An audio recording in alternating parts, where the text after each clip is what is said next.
¿Qué tal, queridos hermanos? Espero que hayamos llegado a la misma conclusión después de que hayan estudiado, reconocido también que es necesario entender perfectamente todo esto del carisma. Como conclusión, yo puedo desear que todos ustedes hayan llegado a la misma conclusión que es la oficial. El carisma del movimiento de Cursillos de Cristiandad es inamovible. La razón, que este carisma ha sido estudiado, discernido y nos ha sido otorgado oficialmente al movimiento de Cursillos por la Santa Sede. Otro carisma, pues lógicamente, o decir que la Santa Sede se equivocó, sabemos que eso es imposible. Yo les invito a que revisen en Ideas Fundamentales 3, este libro de Ideas Fundamentales 3, que revisemos perfectamente bien las vertientes de ese carisma que nos ha sido otorgado. En los números sucesivos, en lo que se refiere al carisma, están ellos, son 10 vertientes de ese carisma. Aquí quiero hacer un paréntesis para decir una realidad. Existen personas e incluso una fundación que pretenden adoctrinar a quienes se dejan engañar o conocen poco con un carisma fundacional, al cual también le han creado 10 vertientes y en algunos puntos son similares a los que nos fue otorgado por la Santa Sede, que no fueron ni aceptados ni otorgados por Roma, y que incluso realizan algunas conversaciones en Mallorca para abundar sobre este mismo tema, pero desafortunadamente recordemos, Mallorca no es Roma, y nosotros creemos y somos fieles al Papa, a su magisterio de la Iglesia, y servimos precisamente a través del movimiento de Cursillos de Cristiandad a la misión de la Iglesia. Esa es la gran realidad. Pasemos entonces a ver la vertiente, la segunda fase, que es la mentalidad. Yo de esto de la mentalidad, para iniciar, yo hace un momento hablaba sobre la mentalidad y les decía que íbamos a profundizar un poco más. Y este es el momento. La mentalidad, yo fui al diccionario de la Real Academia y dice modo de pensar o configuración mental de una persona. Y luego dice también el diccionario, conjunto de opiniones y representaciones mentales propias de una colectividad. O sea, que hay personas que se juntan porque coinciden con una mentalidad. Y entonces eso lo hacen de manera colectiva.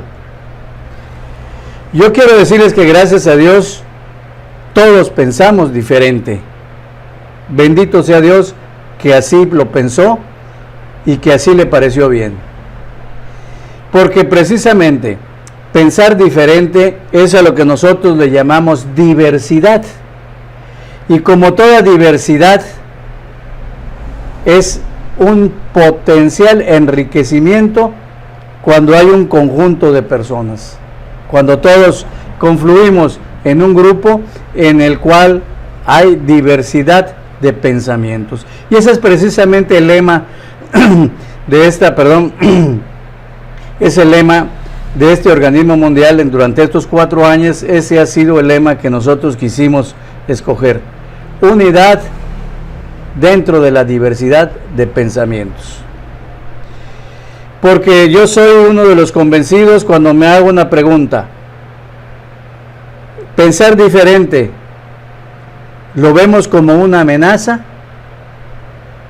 o lo vemos como un potencial de enriquecimiento? Afortunadamente nosotros pensamos que es un potencial de enriquecimiento.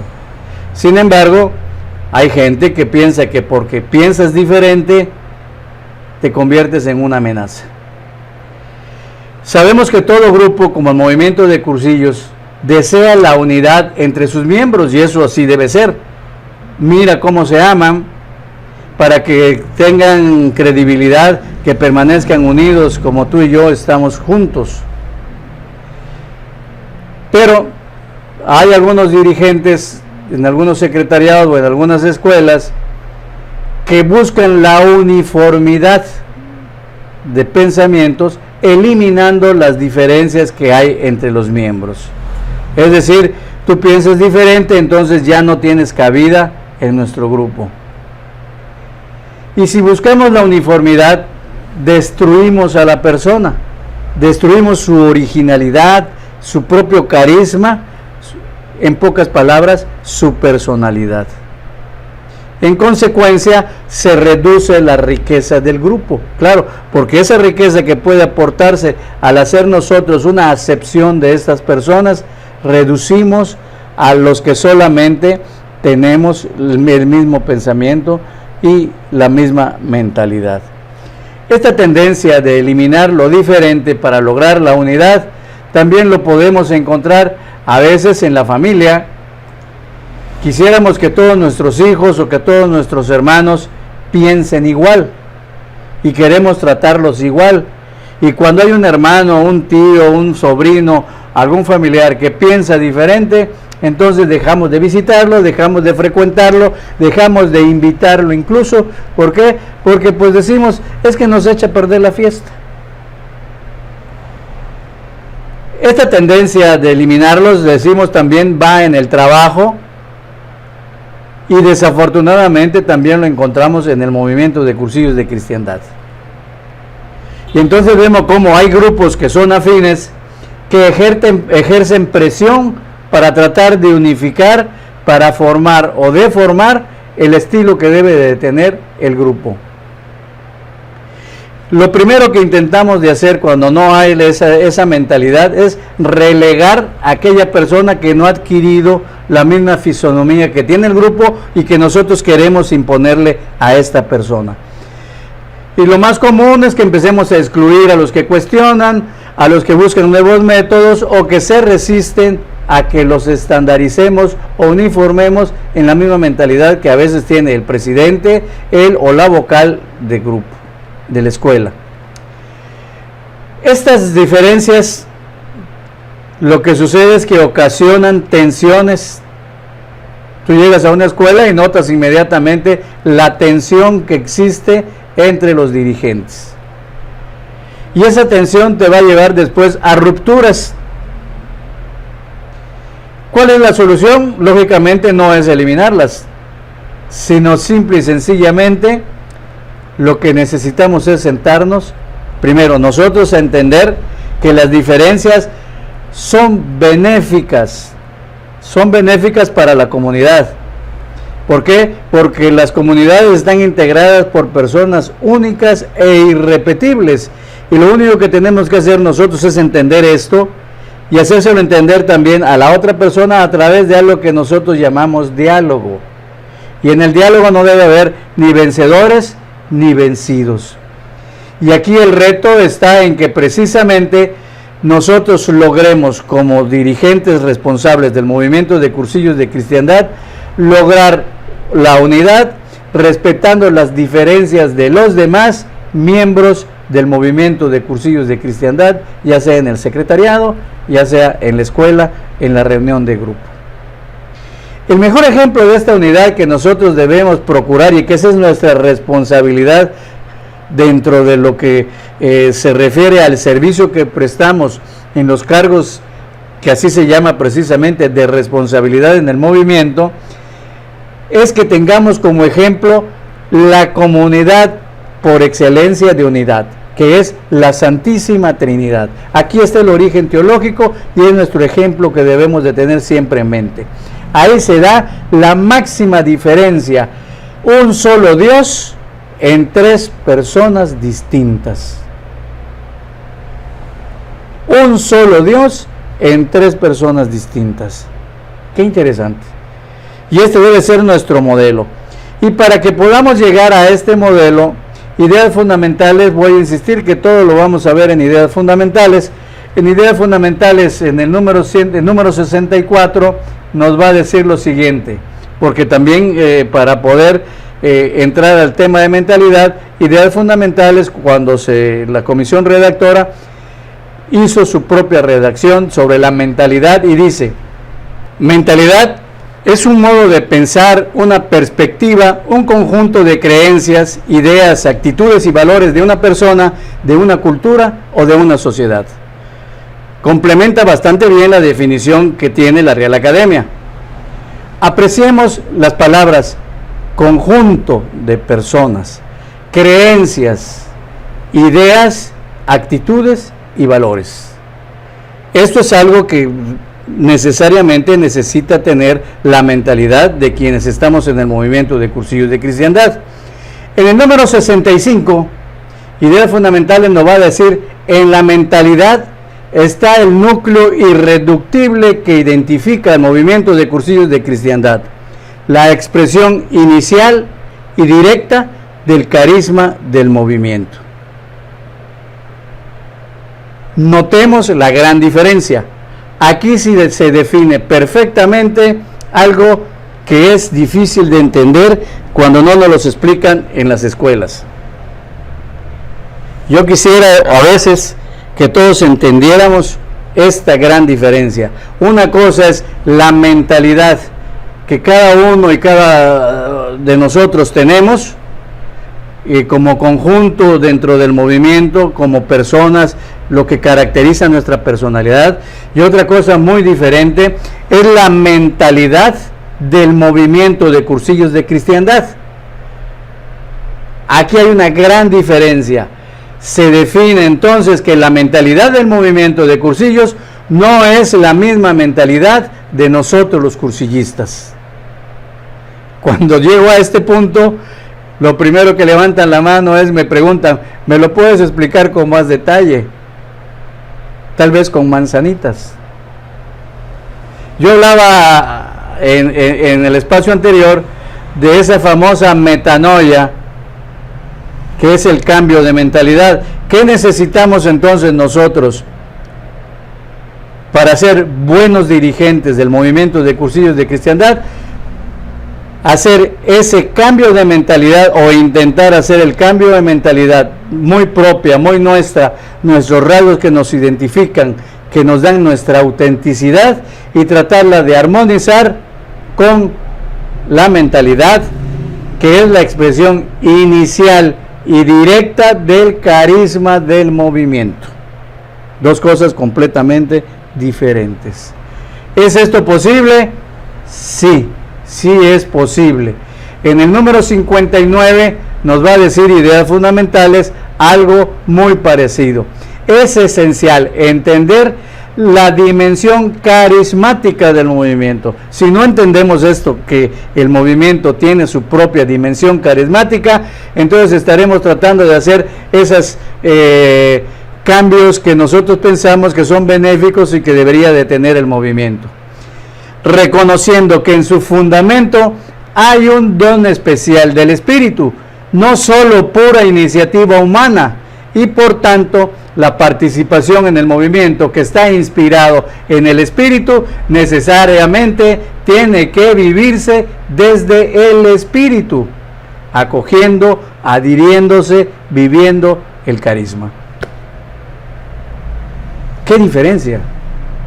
Hay una gran diferencia en este número 59, muy, muy diferente. En su fundamento hay un don especial del Espíritu.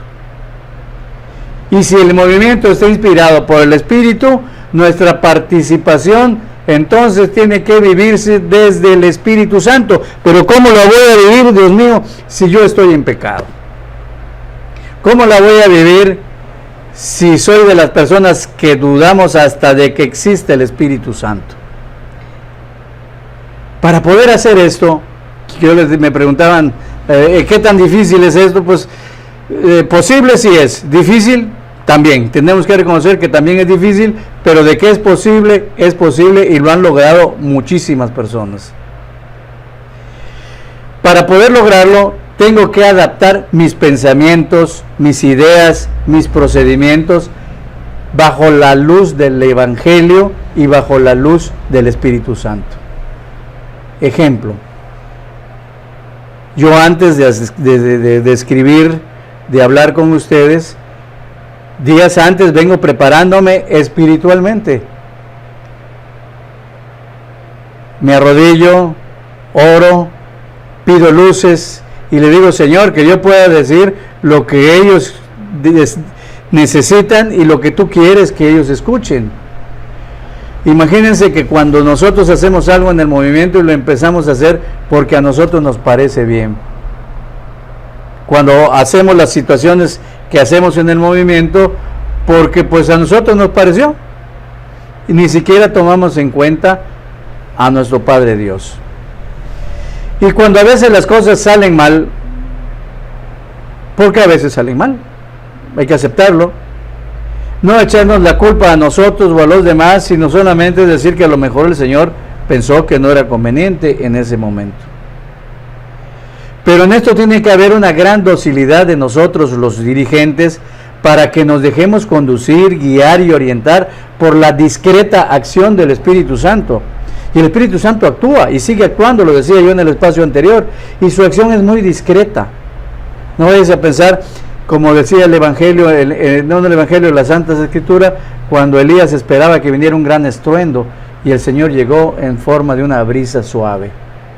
A veces esa acción discreta del Espíritu Santo nos llega a través de la persona más cercana, a veces de la persona más odiada, de quien menos podemos ver. También por todas partes el Espíritu Santo tiene una manera de actuar que nosotros a veces no comprendemos.